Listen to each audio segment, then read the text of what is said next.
Je voudrais souhaiter mes vœux les plus sincères à l'ensemble des Saint-Anais et bien évidemment à l'ensemble de la population de la Guadeloupe. Leur souhaiter mes vœux de santé, de réussite, mais surtout de bien pouvoir supporter cette année, c'est-à-dire de la force et tout le courage nécessaire pour affronter les obstacles, mais aussi avoir des projets. C'est vrai que traditionnellement, on souhaite les vœux. Moi, je voudrais tout simplement demander à chaque Saint-Année, de se formuler ses propres vœux et d'y croire et de bien visualiser leur projet et se donner les moyens pour y réussir. Cette année, évidemment, continue son redressement. Nous avons passé une année 2015 où nous avons continué à mettre en place les procédures. Vous savez très bien que notre ville connaît un certain nombre de difficultés qui a été confirmé par la Chambre régionale des comptes. Donc notre premier souci, c'est ce redressement, cet assainissement financier avec des normes que nous continuons à mettre en place, des procédures qui sont normées. Deuxièmement, nous avons aussi commencé à travailler sur cette nouvelle organisation administrative. Et là aussi, nous allons continuer pour cette année 2016 dans la mesure où nous avons adopté notre projet d'administration qui découle de notre projet politique avec notre organigramme, le règlement intérieur. Et ce sont des outils, bien évidemment, qui nous permettront de passer dans une phase de performance, en tout cas à long terme. Lorsque je dis à long terme, c'est sûr que je suis conscient que nous n'allons pas forcément tout de suite avoir les résultats escomptés parce que bon, nous savons très bien que nous avons des agents qui sont encore perfectibles. En tout cas, c'est le souhait que je souhaite. Nous allons aussi pour cette nouvelle année continuer nos efforts concernant les écoles. D'ailleurs, c'est la raison pour laquelle nous avons pris en conseil municipal une autorisation de programme qu'on a ajoutée d'ailleurs, soit dit en passant. Il n'y avait pas de délibération prise concernant les autorisations de programme et des crédits de paiement, c'est-à-dire une programmation qui est faite sur plusieurs années. On prévoit une somme et chaque année, on dégage une somme dans le budget qui se trouve être le crédit de paiement pour pouvoir payer, en tout cas, payer les actions, les investissements que nous avons programmés. Et donc, concernant les écoles, là aussi, nous avons cette volonté. Mais aussi le cadre de vie, évidemment à travers la gestion des déchets, mais aussi les différentes routes, notamment les routes communales que nous devons rendre de plus en plus carrossables parce qu'il y en a qui sont vraiment véritablement démontées et surtout lorsqu'il y a des unités économiques. J'ai formulé mes vœux déjà au personnel communal et je leur ai simplement demandé que nous ayons une administration qui réponde à l'attente des citoyens, aux administrés. Nous sommes un service public. Ce service public doit véritablement, comme son nom l'indique, rendre ce service à l'ensemble du public, d'autant plus que nos citoyens sont contribuables, ils payent des impôts, ils sont usagers, donc ils utilisent les différents services communaux tels que la cantine, l'état civil ou encore le service pour les services techniques, mais aussi ce sont des électeurs. Et donc, il est vrai qu'à un moment donné, ils demandent des comptes. Bon, c'est vrai que lorsque nous avons une administration qui ne répond pas toujours de façon imparfaite à nous administrer, eh bien, c'est le maire qui est responsable. Les ordures ne sont pas convenablement collectées, c'est le maire.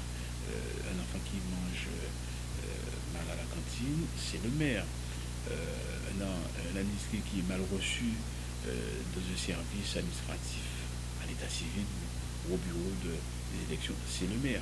Je prends toute la responsabilité, sauf que le maire, ce n'est pas lui et qui est agent, qui est chargé d'accomplir la tâche.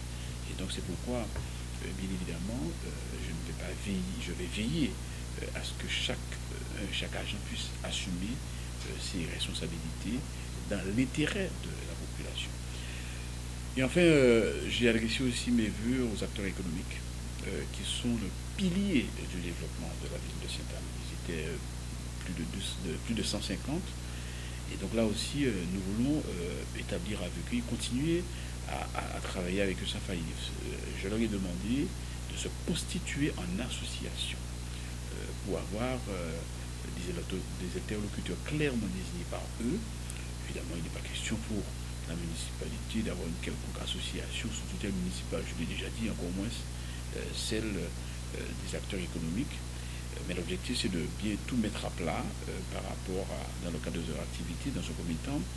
Deuxièmement, de pouvoir définir les priorités de ce que nous devons faire ensemble en termes de concertation et de mutualisation, que nous puissions définir une véritable stratégie de communication, une véritable feuille de route et qui sera donc programmée sur les années à venir. Et donc je dis très clairement et j'affiche très clairement ma volonté de les concerter sur les différents dossiers qui les concernent d'ailleurs le mercredi 3 février à 19 h au restaurant scolaire de Valette. Ils sont invités pour pouvoir échanger, en tout cas dans le cadre de la présentation du plan local d'urbanisme et plus particulièrement du plan d'aménagement de développement durable, le PADD. D'ailleurs, ce sont des concertations que nous allons faire avec en 5 points du territoire concernant le PLU, Grandfond, Douville, Belletan, Fouché et le Bourg. Et donc ces acteurs économiques sont extrêmement importants. Nous avons encore une autre force vive que nous allons souhaiter des vœux. C'est le vendredi, ce sera le vendredi 22, c'est le vendredi 22.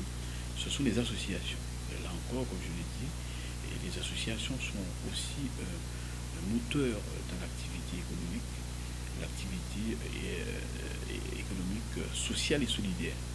Je tiens à rappeler, c'est quand même en Guadeloupe, c'est plus de 10% des actifs qui travaillent dans les associations. Ça représente plus de 12% du produit intérieur brut. Et donc avec les associations, nous avons passé une bonne année. Nous avons innové concernant le carrefour des associations, où près de 60 associations ont montré ce qu'ils faisaient. C'était au gymnase de Louville, ils ont apprécié le lieu et ça s'est très bien passé. Donc évidemment, nous préparons déjà ce carrefour des associations pour le mois de septembre. Mais je souhaite aussi, j'appelle de mes vœux, que les associations puissent se fédérer. Mais pourquoi pas créer une fédération des associations de Sainte-Anne. Et donc, il nous permettra aussi d'avoir encore une meilleure concertation, une meilleure communication, une meilleure feuille de route concernant les différents domaines qui concernent la vie associative. En tout cas, c'est un des piliers fondamentaux de notre trilogie concernant notre projet politique. À côté, donc, il y a la famille et l'école. Parce que lorsqu'on prend un enfant, on prend un jeune, s'il n'est pas dans son milieu familial, il est à l'école. Et s'il n'est ni dans sa famille ni à l'école, ben, il faut trouver une activité pour cet enfant. Mais en général, c'est dans une association pour permettre de lui donner d'autres règles de vie et qui viennent compléter les règles de vie de l'éducation familiale, de l'éducation nationale, mais aussi pour son épanouissement personnel dans le sport, de la culture. Et d'ailleurs, nous avons prévu dans notre nouvelle organisation une direction qui n'existe pas, c'est la vie des quartiers, parce que là aussi, c'est où se trouve, je dirais, la base de nos futures élites dans quelques domaines que ce soit. Et donc là aussi, nous allons veiller à ce qu'il y ait un accompagnement particulier au niveau de la vie associative, notamment des petites associations pour leur permettre de monter des projets, pour leur permettre d'être structurés. Et donc, évidemment, je ne manquerai pas de souhaiter mes meilleurs voeux à mes élus, à l'ensemble de mes élus. Évidemment, je leur demande, comme nous sommes engagés, à rester dans la proximité, dans leur quartier, d'être proche de la population. Nous savons que nous avons une situation qui est difficile. Nous ne pouvons pas promettre. La politique de la promesse, évidemment, n'est plus d'actualité. Nous sommes dans un mode de communication extrêmement évolué. Mais par contre, il est important que nous puissions entendre, que nous puissions écouter et surtout que nous puissions partager, quelles que soient les situations, les moments difficiles, les moments de joie, les moments de bonheur. Je sais que la population aime cette proximité. Évidemment, avec mes fonctions, on me le reproche parfois, mais je le prends avec beaucoup de positivité parce que j'ai toujours habitué la population à être proche. Je n'ai pas de problème particulier là-dessus. Bon, je suis quand même relié à cela. Bon, je le dis très clairement, je sais que nous avons quelques petits reproches, que nos élus ne sont pas suffisamment proches de cette population. Donc c'est aussi un vœu que je souhaite que nous soyons encore plus proches. Je demande aussi à cette population de comprendre et d'être patient, parce que si nous ne voulons pas tenir un langage démagogique et leur dire que nous faisons des promesses fallacieuses, que nous voulons un langage de vérité, nous pouvons faire, nous disons que nous voulons le faire. Nous ne pouvons pas, nous allons dire aussi, mais il faut savoir que nous ne pouvons satisfaire tout le monde, tout le temps et en même temps. Il y a des priorités à définir, nous allons définir ces priorités, mais nous voulons aussi les faire avec eux. Et c'est pour cela que nous allons activer nos réunions de quartier. Nous avons commencé d'ailleurs avant entre les deux élections. Bon, il y a eu des élections régionales, mais nous allons reprendre ces réunions de quartier pour leur apporter les éléments sur notre gestion, ce que nous faisons, ce que nous comptons faire. Bon, aujourd'hui, mon discours, et c'est le discours que j'ai tenu avec l'ensemble des vues que j'ai présenté, c'est un discours qui est binaire. C'est ce que je fais, c'est ce que l'équipe fait, c'est ce que nous faisons, ou ce que nous avons fait, et ce que nous allons faire. Bon, évidemment, ce que nous allons faire de façon concrète, et mesurée, qui est budgétisée. Et donc, nous avons aussi souhaité nos vues à l'ensemble des directeurs et directrices d'école. Et donc là aussi, j'ai parlé d'éducation, avec qui nous avons entretenu une bonne collaboration. Nous avons un dialogue social qui est apaisé dans cette ville parce que nous avons des commissions ad hoc avec l'ensemble des élus syndicaux pour pouvoir anticiper les problématiques du personnel communal. Donc je voudrais citer vraiment à tous, à l'ensemble des forces vives de notre ville. Nous avons une ville qui est extraordinaire, beaucoup de potentialités, qui va l'exprimer à travers la communauté d'agglomération Rivière du Levant, parce que nous faisons partie de cette communauté dont je suis le premier vice-président. Donc je transmets aussi bien évidemment tous mes voeux à l'ensemble des administrés de cette communauté Rivière du Levant. Et là aussi nous avons de beaux challenges à relever. Nous sommes en train de travailler sur le projet de territoire. Nous sommes dans la 3e phase. Et donc je voudrais vraiment dire à travers cette rivière du Levant, nous avons des problèmes aigus à régler, le problème de l'eau, le problème du transport, le problème des déchets. D'ailleurs, concernant l'eau, nous avons bien évidemment commencé des travaux sur les grands fonds. Je l'avais dit, c'est 5,5 millions d'euros de francs dans le cadre des 22 millions d'euros d'urgence. Donc les travaux ont commencé dans les grands fonds, notamment à mi-hauteur. Nous l'avons mis sur notre site Facebook pour la rénovation des canalisations vétustes, 2,5 millions d'euros concernant l'usine de déhauteur. Bon, le transport, nous avons intégré le SMT pour pouvoir améliorer le transport avec des cars jaunes. Bon, les déchets, évidemment, la compétence a été transférée à la communauté d'agglomération, notamment notre déchetterie. Donc je demande d'avoir ce réflexe de déchetterie. Donc là aussi, ce sont des procédures qui sont actuellement mises en place. Concernant évidemment les déchets, nous travaillons ardemment avec le CIVAD qui aussi doit nous accompagner sur un kit transfert, qui est déjà bien avancé. Et enfin, je ne voudrais pas oublier nos compatriotes de l'Hexagone. Vous savez que je sais que vous suivez notre municipalité sur le net, à travers Sainte-Anne TV, à travers Facebook.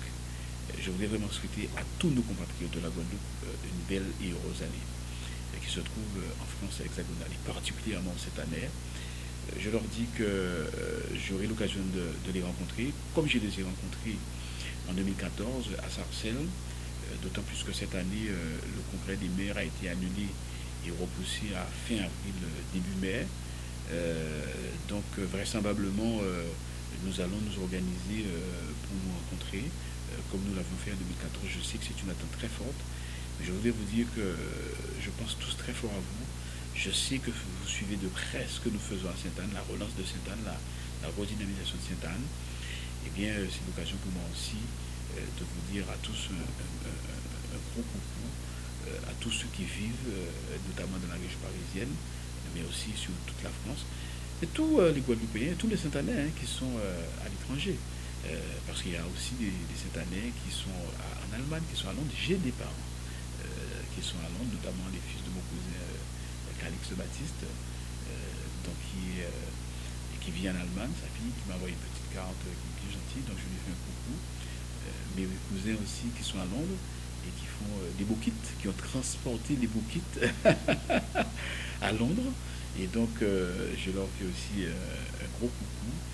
Et donc, tous ceux qui sont la diaspora sainte-annaise, qui est hors de la Guadeloupe, hors de Sainte-Anne, évidemment tous les Saint-Anais aussi qui sont pour venir à la Guadeloupe, qui n'habitent pas à Sainte-Anne, mais qui ont le cœur à Sainte-Anne, je leur souhaite une belle, bonne et belle année 2016.